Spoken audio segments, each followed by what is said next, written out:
Hello friends, स्वागत है आपका हमारे यूट्यूब चैनल में। आज हम करने जा रहे हैं फेसेस ऑफ कंपाइलर, मतलब कंपाइलर के क्या क्या पड़ाव होते हैं। पहले कंपाइलर क्या होते हैं इसकी डेफिनेशन देखेंगे, फिर इसके पड़ाव देखेंगे। First, a compiler is a translator that convert the high level language into a machine level language. Compiler जो हमारा ट्रांसलेटर है, हाई लेवल लैंग्वेज को मशीन लैंग्वेज में ट्रांसलेट करता है। High level language is written by a developer. High level language जो वो developer जो यूज़ करता है उसके द्वारा लिखी जाती है।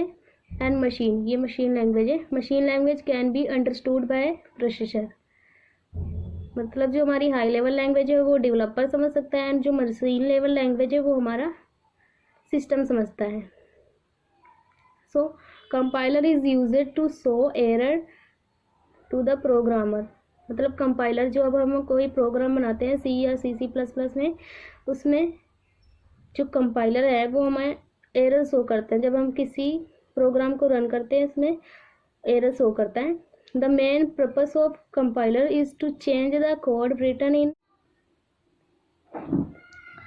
यहाँ पर हमारा थोड़ा गलत है। The main purpose of compiler का पर्पस मेन ये होता है is to change the code written in high level language into machine level language. ये थोड़ा गलत लिखा है पर यहाँ पर वही आएगा। अगला है हमारा सोर्स कोड।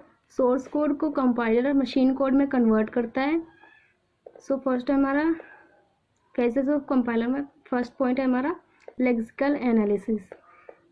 लेक्सिकल एनालिसिस ये हमारा फर्स्ट फेज होता है ऑफ कंपाइलर का। It is the first phase of compiler process. It takes source code as input. ये सोर्स कोड को एज इनपुट लेता है। It read the source program one character at a time from left to right and convert it into meaningful lexness। मतलब ये जो हमारा lexical analysis है ये करेक्टर को लेफ्ट टू राइट रीड करता है एंड इसको कन्वर्ट करता है लेक्सनेस। लेक्सनेस एक हम समझते हैं क्या होता है। Lexemes analyser represent this lexemes in the form of tokens. ये हमारे टोकन्स में इसको कन्वर्ट करता है। लेक्सनेस में हमारी एक इक्वेशन होती है जैसे sum is equal to count plus rate into 50। यहाँ पर जो हमारा सम है वो एक आइडेंटिफायर है, इज इक्वल टू ये हमारा एक एब्सोल्यूट ऑपरेटर है, असाइनमेंट ऑपरेटर है। काउंट जो है हमारा आइडेंटिफायर है, प्लस ये हमारा एडिशन ऑपरेटर है। रेट यानी दर ये है हमारा आइडेंटिफायर, एंड ये मल्टीप्लाई जो है ये हमारा मल्टीप्लिकेशन यानी मल्टीप्लाई ऑपरेटर है। एंड ये जो हमारा 50 है ये हमारा कांस्टेंट होता है। ये लेक्सनेस एनालिसिस में रिप्रेजेंट कर देता है हमारा फर्स्ट लेक्सिकल एनालाइजर। ये हमारा फेसेस ऑफ कंपाइलर का फर्स्ट फेज हो गया। सेकेंड है हमारा syntax analysis. It is the second phase of compilation process, also called the parsing. Syntax analysis को हम parsing भी कह सकते हैं। It takes tokens as input। ये जो टोकन होता है ये जो लेक्सनेस है इसको टोकन में कन्वर्ट कर दिया, यानी इसको आइडेंटिफायर बता दिया, इसको असाइनमेंट ऑपरेटर इसको भी आइडेंटिफायर है, ये एडिशन ऑपरेटर है, ये सारे टोकन्स हैं, टोकन में कन्वर्ट कर दिया। अब ये जो हमारा सिंटैक्स एनालिसिस है ये इन्हीं टोकन को एज इनपुट लेगा। Take token as input and generate the parse tree as output, मतलब ये पास ट्री में आउटपुट जनरेट करेगा इस फॉर्म में। अभी समझते हैं। The parser check the expression made by the token is syntactically correct और नॉट। पार्सर चेक करता है जो एक्सप्रेशन बनाई गई है टोकन द्वारा ये सही है कि नहीं, यही पार्सर का काम होता है चेक करना। It check whether the text code follow the expected format as per coding language rules, ये चेक करता है। After that report all syntax error, इसके बाद सारे सिंटैक्स एरर को रिपोर्ट कर देता है। जो हमारा पार्सर होता है वो ऐसे स्टार्ट होता है। ये जो हमारी इक्वेशन है इसको ऐसे बनानी है। पहले आएगा हमारा आइडेंटिफायर, ये जो सम है ये आइडेंटिफायर, इसके बाद इक्वल टू बीच में आ जाएगा, इसके बाद ये जो इक्वेशन इसके बराबर बताई गई है वो इधर आएगी एक्सप्रेशन। पहले ये हमारा एक्सप्रेशन है, फिर इसके नीचे आएगा हमारा count. Count means identifier.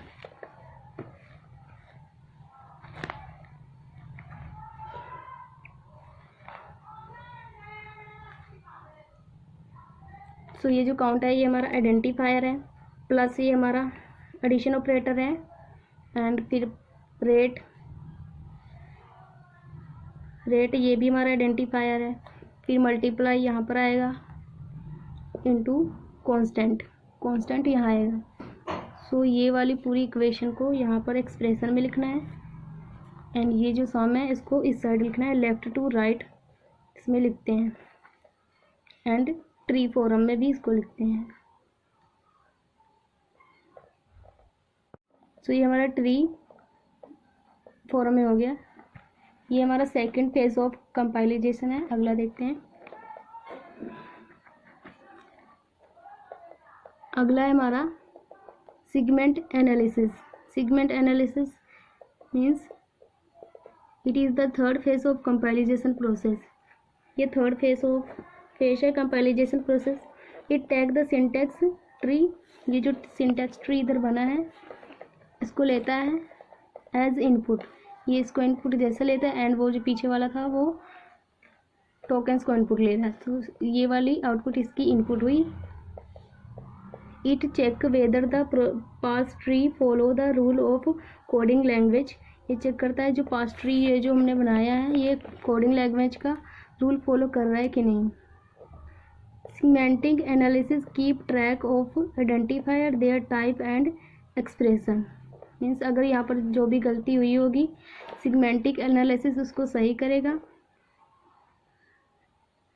And इसकी एग्जांपल देखते हैं। Semantic analysis syntax directive translator check the compile time error.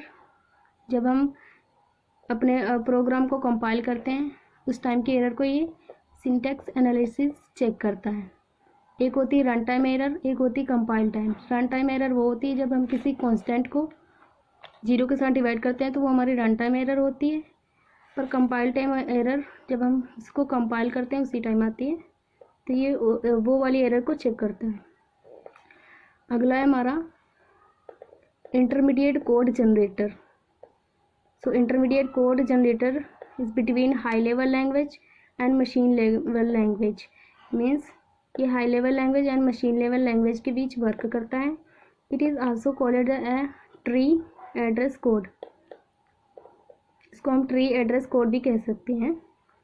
This intermediate code need to be generated in such a manner that make it easy to translate it into the target machine code.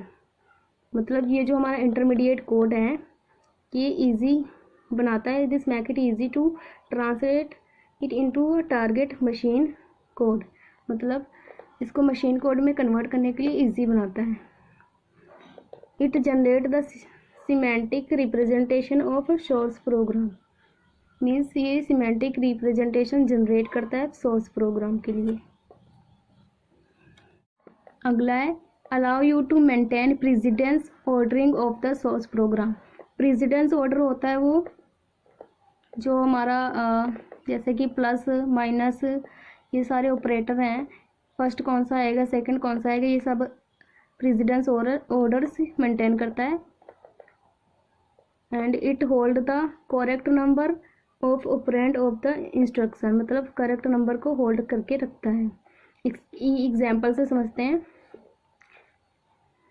जैसे कि हमारा sum is equal to count plus rate into 15, ये हमारा पिछली वाली example है उसी के साथ करते हैं। इसमें मैक्सिमम 3 एड्रेस कोड लगाएगा।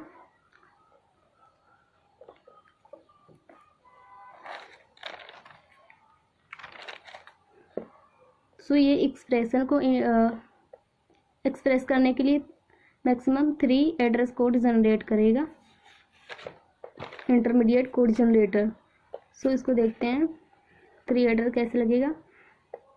T1 में हमने काउंट प्लस रेट कर दिया, sum is equal to count plus rate कर दिया। T1 में हमने इसको डाल दिया। फिर T2 में हमने ये T1 को उठाया इंटू 50 कर दिया, मीन्स ये वाली पूरी इंटू 50 कर दिया। सो ये पूरी ये वाली इक्वेशन बन गई। उसको हमने सम टू को T2 को हमने सम में डाल दिया। सो ये पूरी एक्सप्रेशन हमने मैक्सिमम 3 एड्रेस कोड में कन्वर्ट कर दिया। सो ये होता है इंटरमीडिएट कोड जनरेटर, मतलब ज़्यादा से ज़्यादा 3 स्टेप ही लेगा, उससे कम ले सकता है पर उससे ज़्यादा नहीं। अगला हमारा code optimiser. It is used to enhance improve means improve चाहे enhance the intermediate code. Intermediate code को इम्प्रूव करता है या इनहेंस करता है। The output of the program could run faster execution and take less memory, मतलब जो output है इसकी वो फास्ट एग्जीक्यूशन फास्ट हो सकती है एंड टेक लेस मेमोरी में मेमोरी बहुत कम लेती है। It remove the unnecessary line of the code unused variables, means यहाँ पर जो हमने इक्वेशन बनाई है इसमें अननेसेसरी जो लाइन है, अननेसेसरी वेरिएबल है, उनको रिमूव करता है code optimiser. Do not waste resources like CPU, memory etcetera. ये हमारे रिसोर्सेज को स्टोर करता है, जैसे CPU, मेमोरी, जैसे इसमें हमारी खाली स्पेस है बीच बीच में, सो ये इसको रिमूव कर देता है code optimiser and memory and CPU को वेस्ट करने से रोकता है। एग्जाम्पल से समझते हैं, जैसे कि T1 में हमने 2 इंटू एक्स लिया, सो 2 इंटू एक्स करेंगे तो हमारा 2x होगा। ये हमारा टाइम कंज्यूमिंग है, समझ लेते हैं कि ये हमारा टाइम कंज्यूमिंग है। सो फिर वो इसको ऐसे भी लिख सकता है कि T1 में हमने लिया है x प्लस एक्स, सो x प्लस एक्स को करेंगे ये भी हमारा 2x आ रहा है, मीन्स दोनों का आंसर सेम आ रहा है, पर उसको उस फॉर्म में लिखता है जिससे उसकी मेमोरी एंड CPU बचती है, ज़्यादा खर्च नहीं होती है। अगला है हमारा कोड जनरेशन। कोड जनरेटर ये हमारा जो लास्ट है, this is the final stage of the compilation process. It take the optimiser intermediate code as input, means ये इसको एज ए इनपुट ले रहा है, जो अगले स्टेप बढ़ी जा रहे हैं पिछले वाले स्टेप को एज इनपुट टाइप करते हैं। Code generator translate the intermediate code into the machine code of the specific computer, means ये इसको ट्रांसलेट करता है एज अ मशीन कोड में और स्पेसिफिक कंप्यूटर में।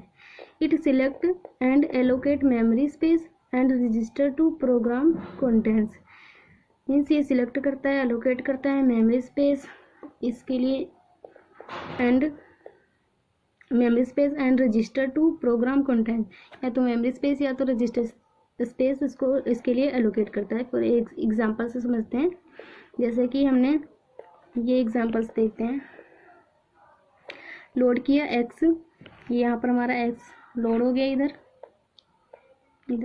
फिर शिफ्ट लेफ्ट, मीन्स जब x को हम लेफ्ट शिफ्ट करेंगे इधर को तो ये इसके साथ मल्टीप्लाई हो जाएगा, आंसर हमारा 2x ही आ जाएगा। सो ये जो हमारा एक्यूमुलेटर है इसमें हम शिफ्ट लेफ्ट करते हैं तो मल्टीप्लाई हो जाता है, तो यहाँ पर मल्टीप्लाई हो गया। इसको हमने T1 में डाल देना है। स्टोर, यहाँ स्टोर लिखा है STOR स्टोर, T1 में एक्यूमुलेटर डाल दिया है, मीन्स T1 में हमारा 2x आ जाएगा। सो ये हमारा एक्यूमुलेटर में किया है। अब हम रजिस्टर में करके देखते हैं। रजिस्टर में पहले हमने R1 is equal to R1 into R2, means इसको हमने R1 समझ लिया, इसको R2, दोनों का मल्टीप्लाई किया, यहाँ पर मल्टीप्लाई किया R1 R2, फिर इसको स्टोर कर दिया y में। तो इसकी इक्वेशन ऐसे बनेगी y इजिकल टू R1 हमने लिया 2 इंटू R2 हमारा x, तो जब हम इसको मल्टीप्लाई करेंगे y में हमारा 2x आएगा। आंसर दोनों का सेम है, बस इसको हमने रजिस्टर में किया एंड इसको हमने एक्यूमुलेटर में किया। सो ये थे हमारे फेसेस ऑफ कंपाइलेशन प्रोसेस। अगला है हमारा अबाउट सिंबल। इसमें एक हमारा सिंबल होता है, एक एरर हैंडलिंग होता है, उसके बारे में समझ लेते हैं, फिर इसको एक डायग्राम से समझिए। So about symbol means the symbol table is mainly known as the data structure of the compiler. Symbol table को हम data structure of the compiler भी कहते हैं। It make it very easy to operate the searching and fetching process. ये searching and fetching process को बहुत easy बनाता है। द सिंबल टेबल कनेक्ट और interact with all phases of the compiler and error handler। Means जो हमारा symbol table है, हर एक फेज, जो भी हमने फेज पढ़े हैं 4-5 टोटल 6 फेजेस है ना, सो हर एक फेजेस में ये सिंबल टेबल ज्वाइंट होता है।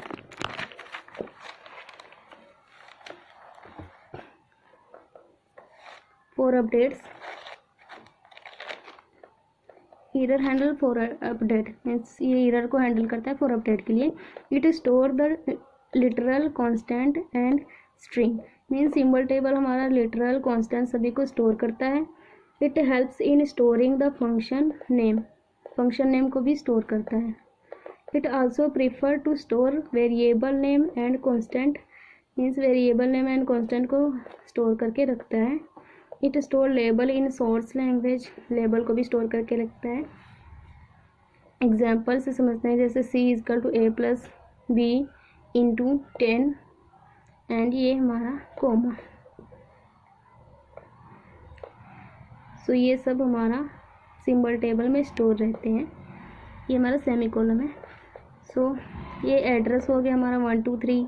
सिंबल हो गया जैसे हमारा C A B 10 कुछ भी हो सकता है।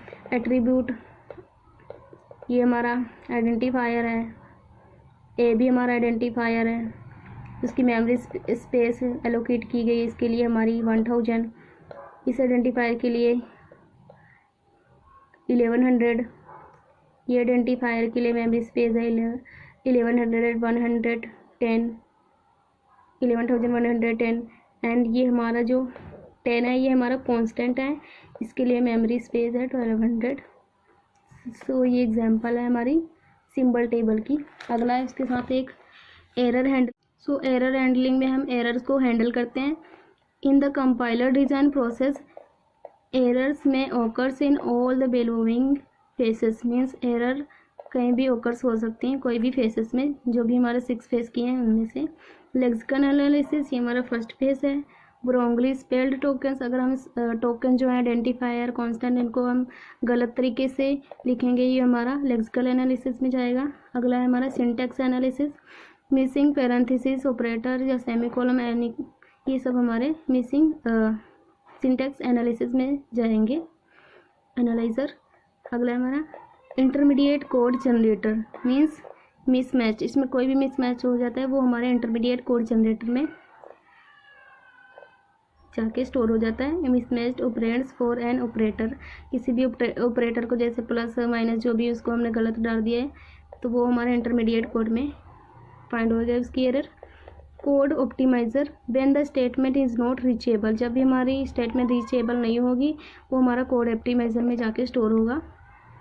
Code generator means when the memory is full और proper register are not allocate, means जब भी हमारी मेमोरी फुल हो जाएगी and proper register are not allocate, मतलब रजिस्टर एलोकेट नहीं हो जाएगी, नहीं होगा तो वो हमारा कोड जनरेटर में जाता है। अगला सिंबल टेबल। सिंबल टेबल वो है error of multiple declared identifiers. So symbol table हर एक फेसेस में ज्वाइंट होता है। It errors of multiple declares identifier, जो भी आइडेंटिफायर्स में एरर आते हैं वो सिंबल टेबल में स्टोर होते हैं। तो इसको हम एक डायग्राम से समझते हैं। तो फर्स्ट फेज है हमारा लेक्सिकल एनालिसिस, सेकंड है हमारा सिंटैक्स एनालिसिस, थर्ड है हमारा सिगमेंटिक एनालिसिस, फोर्थ है हमारा इंटरमीडिएट कोड जनरेटर, फिफ्थ है हमारा कोड ऑप्टिमाइज़र, सिक्स्थ है हमारा target code generator. And in सभी के साथ हमारा सिंबल टेबल जुड़ा हुआ है एंड सभी के साथ एरर हैंडलर भी जुड़ा हुआ है। मतलब कहीं भी एरर आती है तो वो एरर हैंडल कर सकता है, किसी में भी आती है तो वहाँ से जाके हम सही कर सकते हैं। एंड किसी में भी अगर कोई सिंबल गलत हुआ है तो वो हम सिंबल टेबल स्टोर करता है, वो सिंबल को फिर सही कर देता है। असेंबली कोड, मशीन कोड, ये हमारी लो लेवल लैंग्वेजेस होती हैं। सो ये जो हमारे 4 फेजेस हैं, lexical analysis, syntax analysis, semantic analysis, intermediate, code generator, इसको हम कहते हैं फ्रंट एंड। एंड ये जो 2 हमारे हैं, code optimiser, target code generator, इसको हम कहते हैं बैक एंड। ये मीन्स ये 4 हमारे फ्रंट एंड है एंड ये 4 हमारे बैक एंड है। सो ये हमारा टोकन जनरेट करता है, ये पासेस में इसको कन्वर्ट करता है। एंड ये SDT एंड ये 3 एड्रेस कोड, ऐसे ही। सो ये सारे हमारे फेजेस हो गए। सो आज हमने किया phases of compiler, means compiler कैसे हाई लेवल लैंग्वेज को मशीन लेवल लैंग्वेज में कन्वर्ट करता है, उसके सारे फेजेस देखें एंड इसके symbol table and error handler. So please like and subscribe my channel. Thank you.